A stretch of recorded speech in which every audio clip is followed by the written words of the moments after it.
Hello, MedMinders, and welcome to our channel. Today, we're going to be discussing the duodenum. We will be covering the parts and length of the duodenum, vascular supply of the duodenum, innervation and lymphatic drainage, clinical correlates. The duodenum is the shortest, widest, and most fixed part of the small intestine. It is C-shaped and extends from the level of the L1 vertebra down to about L3. It is about 20 to 25 centimeters in length. The duodenum lies anterior and to the right of the inferior vena cava and the aorta. The first 2 centimeters, the duodenal bulb, is intraperitoneal, located between the greater and lesser omenta. The remaining portion is retroperitoneal. Most of the duodenum lies above the level of the umbilicus, though its lower parts may be at or slightly below this level. Now we will move to the parts and length of the duodenum. The duodenum is divided into 4 parts. 1. Superior. 2. Descending. 3. Horizontal. 4. Ascending. The duodenum extends from the pylorus of the stomach to the duodenojejunal flexure. We'll take them step by step. First of all, 1. The superior part. This is the most mobile part of the duodenum. The peritoneum covers this region near the pylorus. It covers it anteriorly, superiorly, and over the upper part of its posterior surface. Most duodenal ulcers occur in this region because it is the first to receive acidic contents from the stomach. Relations of the superior part of the duodenum: anteriorly, gallbladder, neck, and liver; posteriorly, bile duct, portal vein, and gastroduodenal artery; superiorly, epiploic omental foramen; inferiorly, head of the pancreas. The second part of the duodenum, descending part. The descending part is about 7 to 10 centimeters long. It extends from the superior duodenal flexure to the inferior duodenal flexure. It runs inferiorly, forming a gentle curve that is convex to the right of the body. This part is covered anteriorly by peritoneum and is crossed by the attachment of the transverse mesocolon. The upper half lies in the supracolic compartment of the abdomen, to the right of the hepatorenal pouch. The lower half lies in the infracolic compartment, medial to the inferior pole of the right kidney. It lies alongside the head of the pancreas, approximately at the level of L2. The accessory pancreatic duct, when present, opens into it through the minor duodenal papilla.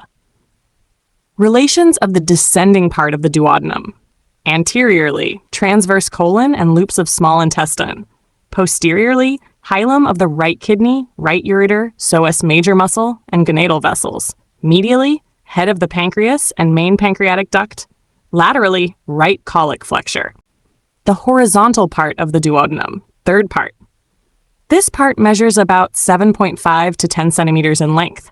It begins at the inferior duodenal flexure and runs horizontally to the left, crossing the midline at the level of L3.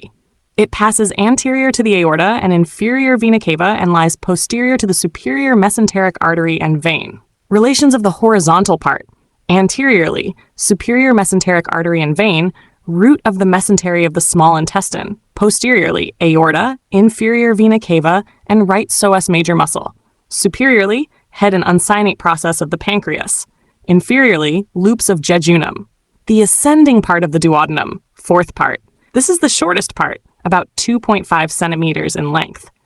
It starts just to the left of the aorta and runs superiorly and laterally to the level of the upper border of L2, where it ends at the Duodenojejunal flexure. This flexure is supported by the ligament of Treitz, suspensory muscle of the duodenum. Relations of the ascending part: anteriorly, root of the mesentery of the small intestine; posteriorly, left psoas major muscle and left renal vessels; superiorly, body of the pancreas; medially, left crus of the diaphragm. Blood supply of the duodenum: 1. Superior pancreatico-duodenal artery, a branch of the gastroduodenal artery from the common hepatic artery. This supplies the duodenum proximal to the major duodenal papilla, including the first 2 centimeters. 2.